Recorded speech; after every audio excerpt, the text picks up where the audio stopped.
আমাদের এই স্বাধীন ও সার্বভৌম সোনার বাংলাকে আজ মনের মতো করে একজন শিল্পী যেভাবে রং তুলির আঁচড়ে মনের মাধুলি মিশিয়ে ছবি আঁকে, ঠিক সেভাবেই ছবির মতো করে বাংলাদেশকে মনের মাধুলি মিশিয়ে সাজিয়েছিলেন আমাদের মাননীয় প্রধানমন্ত্রী জননেত্রী শেখ হাসিনা।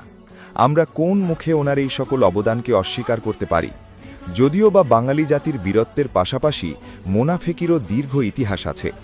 এই ইতিহাসের কারণে বারবার নিজেদের দোষে পরাধীনতার শৃঙ্খলে আবদ্ধ হয়েছিলাম বারংবার।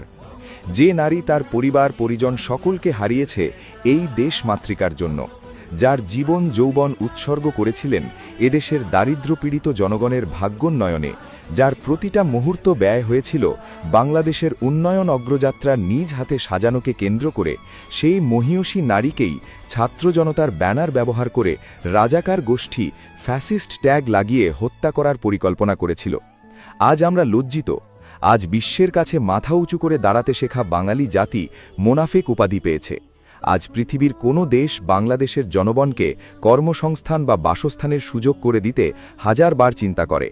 একের পর এক উন্নত দেশের ভিসা বন্ধ করে দেওয়া হচ্ছে। আজকের এই পরিস্থিতির জন্য দায়ী আমি, আপনি, আমরা সকলে। এমন স্বাধীনতাই তো আমরা চেয়েছিলাম যে রাতের পর রাত লাইনে দাঁড়িয়ে তেল সংগ্রহ করতে হচ্ছে, পেট্রোল পাম্পে বিছানা করে ঘুমাতে হচ্ছে। সারা বাংলাদেশ আজ হরিলুটের মগের মুল্লুকে পরিণত হয়েছে।